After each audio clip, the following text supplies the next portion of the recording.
Hey, before we get into today's episode, if you're a podcast host or guest, listen up. I've produced over 200 podcast episodes and guested on 50 podcasts just in 2025 alone. And let me tell you, nothing grows your audience or builds trust faster than being in front of the right listeners.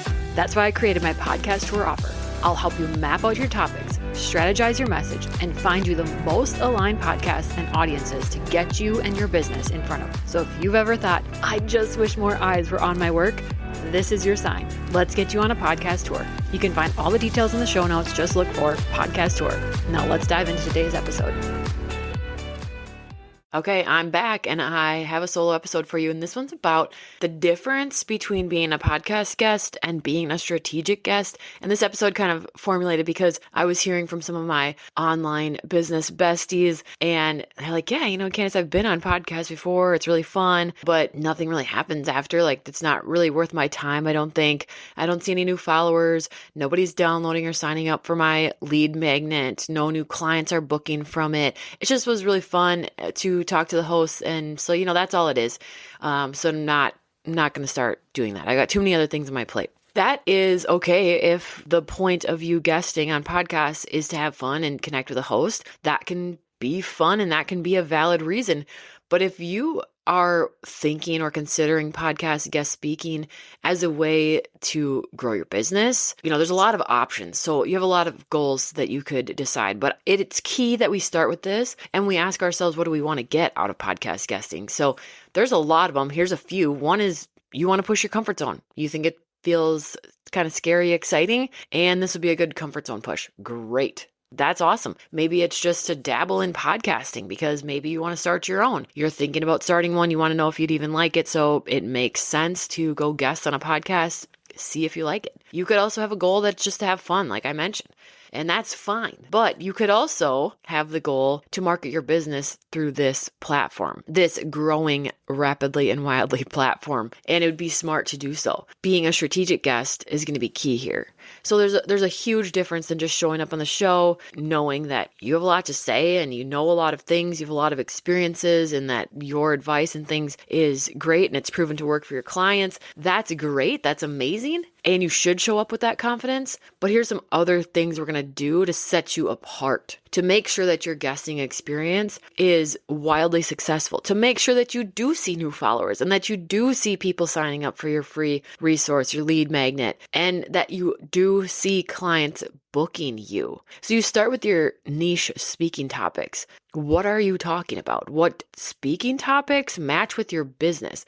Because if you get on a podcast and you don't end up talking about any of that, of course, nothing's going to change in your business. Of course, you're not going to see growth. So you start with speaking topics. What makes sense? That one, you do have a lot of confidence in what you would share and tips that you could share and value you could provide with this topic, but also that matches your business and the offers that you have. That has to match up, or no matter how good you do when you get on the podcast, it's not going to matter. The next thing would be, what value do I want to make sure to share that I'll leave the listeners feeling empowered versus overwhelmed? We can get on shows and get so excited. I've done this years ago when I first dabbled in it. You live and you learn, but you get on and you're so excited, you don't have a plan, and you're just going to share every tip you've ever had or know. And that leaves a listener feeling really overwhelmed. So you want to think about, those 2 or 3 very valuable things, but that are maybe actionable or something that someone could do maybe today or this week that leaves them feeling really empowered, like they could take action, because you need them to take action,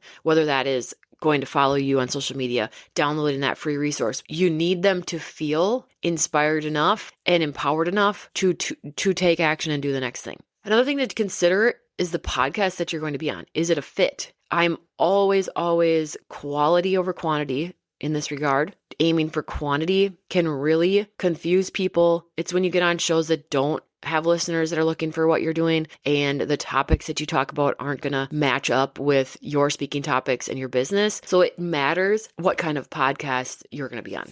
Another piece to being a strategic guest is making sure that aligned listener, you are sending them somewhere. And the aligned listener is the person that listened to your whole podcast episode. They're there to the end and you've had their attention for 20, 30, sometimes up to an hour. And now they're wondering, where can they find you and where do we go? You have to have a spot to send them, whether that's a lead magnet or your own podcast. It's best if you can capture their email with something that's an easy yes, that's going to give them more value, another win. That's going to be your best ticket. The thing that works best for me is my podcast matchmaking community. It's free. It's for podcast guests who are looking for podcasts to speak on. And it's also for podcast hosts who are looking for guests. And so they each fill out a quick form that says the topics they're looking for. And then the people in that community have access to those growing forms, and they're literally grow by the day, and they have access to those. So that's a great place for someone who's looking to guest on podcasts to start. And it's low entry. It's an easy yes. It's going to bring them a lot of value and connect them to people and potentially get them a very quick win. So again, it doesn't need to be something super elaborate, but if you can get their email and also give them a quick win, that's the best place to be able to send them. Another part to being a strategic guest is sharing the episode on your platforms. This is where your authority is built by you sharing that you have been on podcasts, because not everyone has a podcast. Not everybody speaks on podcasts. And so the ability to speak and to be seen in that light and have a podcast host say, yes, come on my show, that's your authority. Think about a podcast and how when you start the episode, the host introduces you. They tell the audience about your experience, your accolades, and why they should listen up, get a piece of paper, and follow along with this episode. It's very different than someone finding you on social media and scrolling a reel for 7 seconds. Being introduced by the host just gives that extra layer of authority. And those video clips that the host shares with you after, or graphics, pictures, and things that you can share, you want to share that. You want to share that on your platforms. You want to share that on with your email list. You can also create a playlist on Spotify of all your guest appearances. I'm going to do a different episode on this, what you can do after, but there's a lot of things. You could take that episode and create a blog. I've had guests do that have been on my show. And as a host, I am tickled pink because I know that blog now has got SEO and it's increasing the chances that someone's going to find me via the internet, search engines, ChatGPT, things like that. It's just improving my digital footprint as well as theirs and showcasing both of us. And so any way, shape, or form that you can share that episode, and don't be afraid to reshare it. Just because you were on the episode, the episode aired that week and it's 3 months later, share it again. The host is always going to be excited about that. Nobody's watching you that much.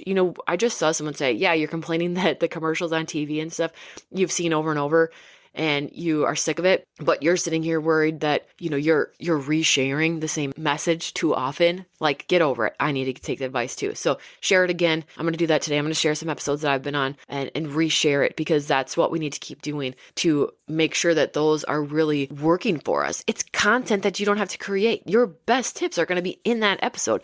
Pull those out. Pull it out when you're speaking about it and there's video. And it's very appropriate to even email or message the host and ask if you can have a copy of the whole episode. And then you can pull your own clips, or if you have a virtual assistant, pull it. Or there's different tools like Riverside where it magically pulls clips for you and you can just save them and then add your text, go to a reel or something like that.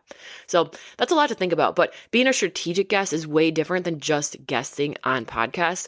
It's completely different. So if you've been on podcasts before, you've enjoyed it, you thought this was a lot of fun. I love talking. I love sharing. I'm good at that. People connect with me, but I haven't seen any, businessy type growth. And so it's not working for you. These are things I would adjust. And this is exactly what I do for my clients inside my podcast tour offer that's linked in the show notes. You can check that out. But I pull all of this for them. I deep dive into you and your business and specifically your niche, what sets you apart, what makes you different. And then I come up with speaking topics. I come up with points that you should make while you're talking and while you're actually on the show, as well as a pitch. Then I deliver you 10 to 15 completely aligned specific podcasts with all of their contact information so that you can start reaching out to that host and I can connect you with the ones that I know personally. It is completely different to be a strategic podcast guest, but it's something I totally recommend. It's something I will continue to be doing in 2026. I set myself on a tour in 2025 with over 50 shows I've guested on. I have some booked for 2026 and I will not be stopping. And I highly recommend that if you enjoyed it, you lean into that. You lean into podcast guest speaking. Just clean it up, make it more strategic. Let me help you if you need the help. And we go from there. All right. See you next week. Hey, before you go, if you've ever wished podcast guesting or hosting felt a little easier, you're going to love this. I started a free podcast matchmaking community where hosts and guests can actually connect, swap shows, and find aligned conversations without all the cold pitching and chaos. It's totally free, it's super fun, and it's growing every day. So whether you're looking to grow your audience, get in front of the right people, or just finally get your message out there, come join us. You can find the link in the show notes to join the community.